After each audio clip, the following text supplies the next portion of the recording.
ইউটিউবের প্রথম ভিডিও আপলোডকারীর বিষয়ে জানব আজ। মূলত এটা পৃথিবীর ইতিহাসে স্মরণীয়, তাই তার গল্পটি শুনে আসি চলুন। অনেক বছর আগের কথা। জার্মানির এক ছোট্ট শহরে জন্ম নেয় এক ছেলে, তার নাম জাবেদ করিম। তার বাবা ছিলেন বাংলাদেশি বিজ্ঞানী, আর মা ছিলেন জার্মান। ছোটবেলায় জাবেদ ছিল খুবই কৌতূহলী। অন্য বাচ্চারা যখন খেলাধুলা করত, জাবেদ তখন কম্পিউটার ঘাঁটত, কোড শেখার চেষ্টা করত। একদিন তার পরিবার আমেরিকায় চলে গেল। সেখানেই বড় হতে লাগল জাবেদ। স্কুলে তার খুব বেশি বন্ধু ছিল না, কিন্তু সে ভয় পেত না। সে জানত, একদিন সে কিছু একটা অসাধারণ করবে। বিশ্ববিদ্যালয়ে পড়তে পড়তেই সে কম্পিউটার প্রোগ্রামিংয়ে আরও পারদর্শী হয়ে উঠল। পরে সে একটি প্রযুক্তি কোম্পানি, পেপ্যালে কাজ পায়। সেখানেই তার সাথে পরিচয় হয় দুই বন্ধু, চাদ হার্লি আর স্টিভ চেনের সঙ্গে। তারা তিনজন মিলে একটা সমস্যার সমাধান খুঁজছিল। ইন্টারনেটে ছবি শেয়ার করা সহজ হলেও ভিডিও শেয়ার করার সহজ কোনো উপায় তখন ছিল না।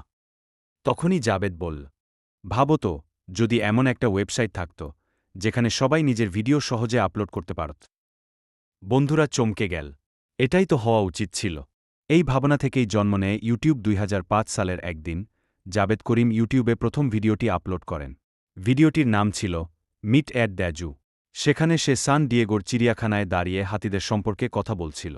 সে ভিডিও ছিল সাধারণ, কিন্তু ইতিহাস গড়ে দিয়েছিল। কিছু মাসের মধ্যেই ইউটিউব জনপ্রিয় হয়ে ওঠে সারা বিশ্বে। মানুষ নিজের কণ্ঠ, গল্প, জীবন সবার সঙ্গে ভাগ করে নিতে শুরু করে। এমনকি স্কুল পড়ুয়া থেকে শুরু করে সিনেমার নায়ক পর্যন্ত সবাই ইউটিউবে চলে আসে। 2006 সালে গুগল ইউটিউবকে কিনে নেয় প্রায় $1.65 বিলিয়ন দিয়ে।